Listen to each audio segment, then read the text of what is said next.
नादान बकरियां। एक गांव के पास नहर बहती थी। उस नहर पर लकड़ी का एक पुल था।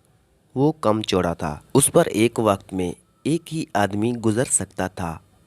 एक दिन की बात है। एक बकरी पुल से गुजर के दूसरी तरफ जा रही थी। एक और बकरी आ गई। पहली बकरी ने दूसरी बकरी से पूछा, तुम कहाँ जा रही हो? उसने जवाब दिया, मैं नदी के पार जा रही हूँ। उसने पहली बकरी से पूछा, तुम कहाँ जा रही हो? उसने जवाब दिया, मैं अपने गांव जा रही हूँ। तो पहली बकरी ने कहा, पहले मैं पार जाऊँगी, तुम मेरे पीछे आ जाओ।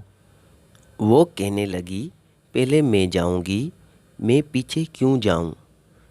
मैं करके दोनों लड़ने लगीं। लड़ते लड़ते दोनों बकरियां नहर में गिर गई।